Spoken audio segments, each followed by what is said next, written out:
Assalamualaikum warahmatullahi wabarakatuh. Perkenalkan, nama saya Fiariska Istifarani dengan NIM 19070116142 dari kelas Psikologi 6D. Pada video kali ini, saya akan menjelaskan mengenai teori perbandingan sosial dalam menilai kebutuhan dan peran penempatan lingkungan dalam komunitas. Yuk kita bahas. Yang pertama, teori perbandingan sosial dalam menilai kebutuhan. Teori perbandingan sosial pertama kali dicetuskan oleh Leon Festinger, seorang psikolog sosial Amerika. Menurutnya, perbandingan sosial merupakan proses saling mempengaruhi dan saling bersaing dalam interaksi sosial yang ditimbulkan karena adanya kebutuhan menilai diri sendiri yang dapat dipenuhi dengan membandingkan diri dengan orang lain.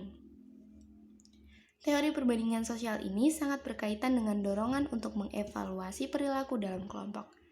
Mengapa dalam kelompok? Alasannya ada dua. Yang pertama, dalam kelompok kita bisa membandingkan diri sendiri dengan orang lain. Alasan yang kedua, dalam kelompok menyediakan kepuasan ketika seseorang memiliki opini. Tadi sudah dijelaskan di pengertian perbandingan sosial ada kata bersaing dalam interaksi. Bersaing dalam interaksi yang dimaksud adalah opini. Yang selanjutnya adalah arah perbandingan sosial. Ada dua arah perbandingan sosial. Yang pertama, perbandingan ke atas. Di sini orang-orang membandingkan diri sendiri dengan orang lain yang berada di atasnya. Yang kedua, perbandingan ke bawah. Di sini, mereka membandingkan diri sendiri dengan orang lain yang berada di bawahnya. Dalam melakukan perbandingan juga dapat memunculkan suatu masalah seperti kecemburuan, perasaan rendah diri, bahkan bisa sampai menjadi frustasi. Berhentinya proses perbandingan. Menurut Festinger, berhentinya perbandingan berasal dari perbedaan opini dan kemampuan. Kecenderungan untuk berhenti membandingkan diri sendiri dengan orang lain dalam kelompok dikarenakan adanya opini maupun kemampuan yang berbeda. Karena biasanya dalam suatu kelompok memiliki opini-opini yang tidak terlalu jauh dengan opini para anggotanya. Pembahasan kedua mengenai peran penempatan lingkungan dalam komunitas. Menurut George Hillary Jr., komunitas adalah sekelompok orang yang tinggal di daerah dan memiliki hubungan untuk berinteraksi dengan satu sama lain. Menurut KBBI, komunitas adalah kelompok organisme, yaitu orang dan sebagainya, yang hidup dan saling berinteraksi di dalam daerah tertentu, masyarakat, paguyuban, dan lain-lain. Kemampuan individu dalam suatu kelompok memiliki pengaruh kepada kelompok itu sendiri, karena orang-orang dalam suatu kelompok akan membawa kelompok atau komunitas menjadi kreatif. Di sini kita akan bahas komunitas dan komunitas kreatif.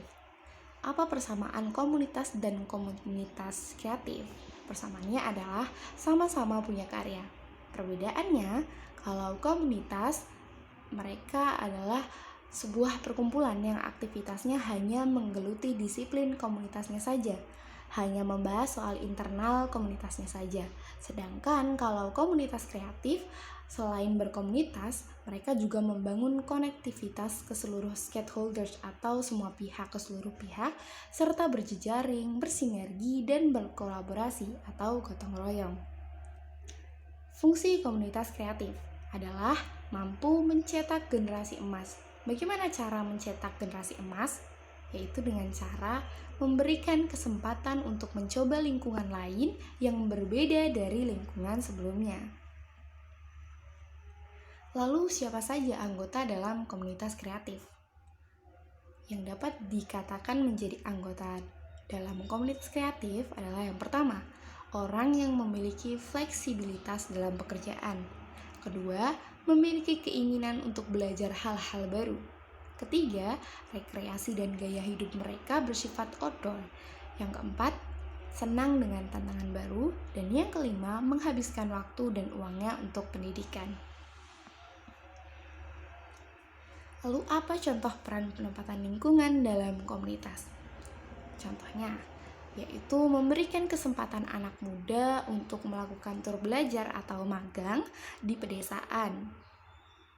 Yang lainnya kita juga bisa kegiatan dari sekolah dengan mengirimkan siswanya melakukan kegiatan dan mewajibkannya untuk pergi dan menginap di sebuah desa saat Ramadan.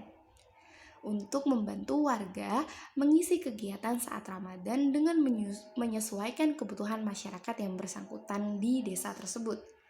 Contoh kegiatannya yang bisa dilakukan adalah: pertama, membantu menyiapkan sajian untuk buka puasa bersama. Kedua, mengisi kultum.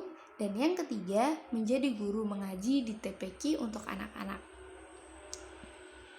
Saya rasa cukup sekian penjelasan dari saya. Kurang lebihnya mohon maaf, semoga bisa dipahami, semoga bermanfaat. Sekian, terima kasih. Wassalamualaikum warahmatullahi wabarakatuh.